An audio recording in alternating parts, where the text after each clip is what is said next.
I'm telling you, Italians do horror different. It's day 6 of 31 Days of Horror and we are watching the movie Inferno. We get introduced to Rose, who reads a book about 3 mothers who are witches, and how an architect built 3 houses for them. She gets worried about how true it is since she lives in the building that is in the book. But then she suddenly goes missing, so our main character Mark comes to look for her. Old horror movies like this like to use loud noises when something comes on screen to try and scare you, and I don't think it does very well nowadays. The music is also super random in this, and sometimes it's like super loud and then gets really quiet when people are talking, and the audio is just really all over the place in this movie. Like there's times where it's completely quiet and then randomly music just starts playing out of nowhere.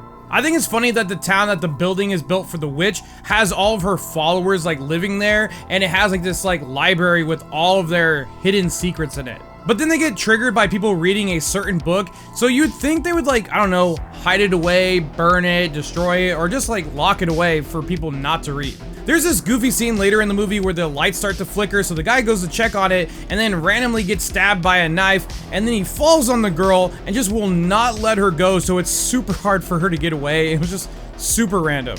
I will say the colors used in this movie are really nice to look at, and the cinematography is pretty good, even if it's all tripod shots. There's a scene where the weird witch hand person tries to kill a girl in an open window. They try to use the piece of glass, but it kind of looks like a piece of plastic that's like a guillotine, and they try to shove it down to kill her. The funny part is it fails the first time they try to do it, so they have to try like 2 more times because they keep on failing. Talk about embarrassing, and just made me laugh. Also, the acting in this movie is pretty bad, and there's a lot of overacting.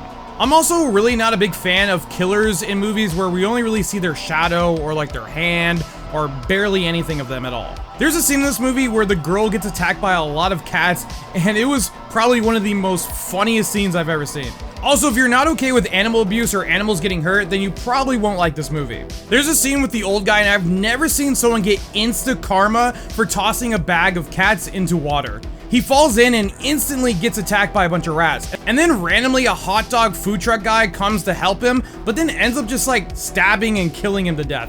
It was super random and made no sense whatsoever. I swear this movie is just full of stupid people. Like this lady accidentally lights a curtain on fire and then pulls it down on top of herself, killing her. The reveal at the end is so silly in my opinion. Like the old guy in the wheelchair is the architect and he's stuck in the building, like, okay. It also doesn't help that there's almost no story progression or anything that makes sense in this movie. Mark just kind of runs around aimlessly looking for his sister while people are dying around him. There's nothing shocking, thrilling, or even really scary about this movie. The few kills we do get in this movie are super tame, so if you're looking forward to that, then you're gonna be disappointed.